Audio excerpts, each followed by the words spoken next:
আমরা স্পষ্ট বলেছি, বাংলাদেশের কোনো রাজনৈতিক দলের দালালি করার জন্য আমরা বসি নাই।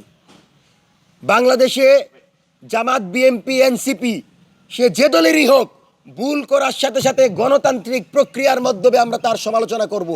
কিন্তু কোনোভাবেই কোনো রাজনৈতিক দল যদি আমাদের কাছে 1 মিনিটের জন্য পরামর্শ দিয়ে তাদের কোনো এজেন্ডা বাস্তবায়ন করে, মনে রাখবেন, আমরা কামার কুমার জেলে চাষার প্রতিনিধি হয়ে স্বাধীন সার্বভৌম ইনসাফের লক্ষ্যে দাঁড়িয়েছি। কোনো রাজনৈতিক দলের বিশেষ উদ্দেশ্য সাধন করার জন্য আমরা এখানে কাজ করতে বসি নাই।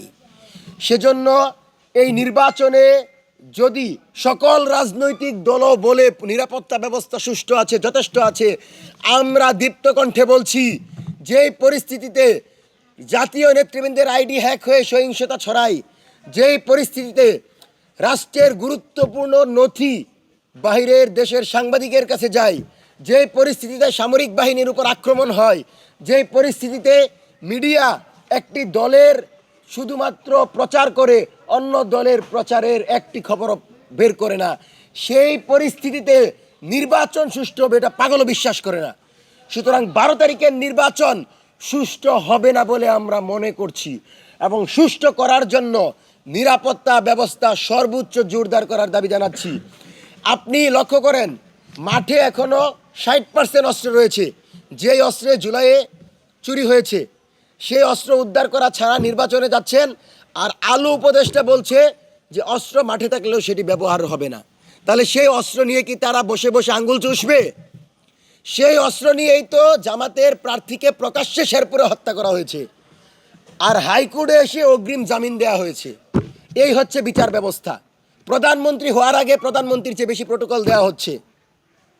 তাহলে এমন একটা অনিশ্চিত ভবিষ্যতের দিকে আমরা আগাচ্ছি, যে ভবিষ্যৎ একটি সম্প্রদায়কে সুযোগ দিচ্ছে, যে ভবিষ্যতে ভোটের পরিবর্তে সহিংসতার কথা বলছে।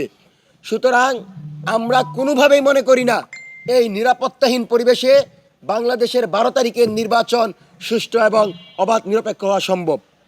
পাশাপাশি দেশের সামরিক বাহিনীর যে ভূমিকা, দেশের সামরিক বাহিনী আজকে খালেদুজ্জামানের সাথে যেই তর্ক করেছে, এটার পিছনে কিন্তু দীর্ঘদিনের ক্ষোভ।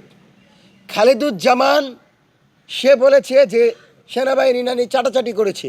সে রেফারেন্স দিয়েছে যে তারেক রহমানকে এত বেশি নিরাপত্তা দেওয়া হয়েছে, যেটা কোনোভাবেই লেভেল প্লেইং ফিল্ডের কথা বলে না।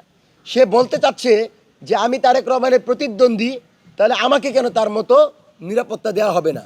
সেজন্য আমরা বলি যে আপনারা এমন কিছু করবেন না যে অন্য কোনো দলের ন্যায্যতা নিয়ে প্রশ্ন তুলে অন্য কোনো দল বলতে পারে যে আমার সেনাবাহিনী কোনো একটা বিশেষ দলকে বিশেষ সুবিধা দিচ্ছে।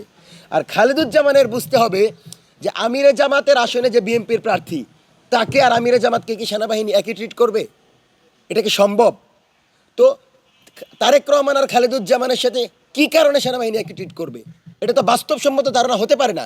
আমিরে জামাত এবং তারেক রহমানকে একসাথে তুলনা করলে সেটা বিবেচনাধীন, কিন্তু তিনি যে আশা প্রকাশ করেছেন এবং তিনি যে প্রোটোকলের অহংকার দেখিয়েছেন, আমরা মনে করি এটা প্রমাণ করে যে তারা ক্ষমতায় আসলে তাদের দাম্ভিকতা প্রকাশ পাবে।